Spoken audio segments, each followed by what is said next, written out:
भारत का fighter jet programme एक बहुत ही अहम मोड़ पर है। अब भविष्य की हवाई जंग के लिए एक बड़ा फैसला लेना होगा। एक तरफ भारत के अपने प्रोग्राम्स लेट हो रहे हैं और दूसरी तरफ हमारे पड़ोसी अगली पीढ़ी की जंग के लिए तैयार हैं। तो ये जो गैप बढ़ रहा है ना, यही भारत के लिए एक बड़ा स्ट्रेटेजिक खतरा है। चलिए इसे जरा डिटेल में समझते हैं। तो आखिर ये 6th जनरेशन फाइटर जेट है क्या? देखिए, ये सिर्फ एक तेज विमान नहीं, बल्कि हवाई जंग में एक क्रांति है। मतलब ये सिर्फ एक एयरक्राफ्ट नहीं है, ये एक पूरा सिस्टम ऑफ सिस्टम्स है, एक पूरा लड़ाकू इकोसिस्टम। इसमें एआई पायलट का को पायलट बन जाता है। वो इंसान से भी तेज खतरे को पहचान कर रियल टाइम में फैसले लेता है। और पायलट अकेला नहीं उड़ता, वो लॉयल विंगमैन ड्रोन्स की पूरी टीम को एक साथ कंट्रोल करता है। और कॉम्बैट क्लाउड के जरिए ये जेट, सैटेलाइट, जहाज और जमीनी सेना सबसे जुड़कर एक सिंगल नेटवर्क बनाता है। अब इस चुनौती से निपटने के लिए भारत एक नई और साहसिक रणनीति पर सोच रहा है। भारत के सामने दो बड़े यूरोपियन ऑप्शन हैं, GCAP और FCAS।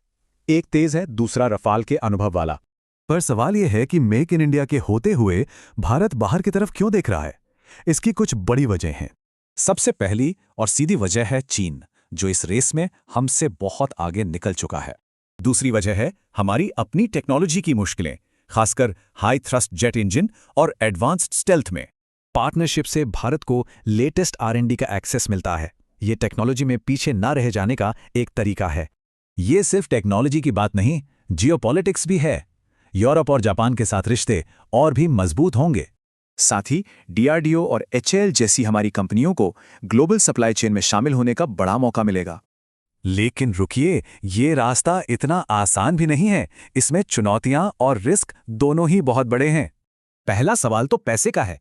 ये प्रोग्राम सैकड़ों बिलियन डॉलर्स के हैं। क्या भारत इतना खर्च कर सकता है? दूसरा सवाल भरोसे का। क्या यूरोपियन पार्टनर्स वाकई अपने सबसे सीक्रेट टेक्नोलॉजी जैसे इंजन और स्टेल्थ हमें देंगे? और सबसे बड़ा सवाल, मेक इन इंडिया और आत्मनिर्भर भारत के लक्ष्य का क्या होगा? क्या वो पीछे छूट जाएगा?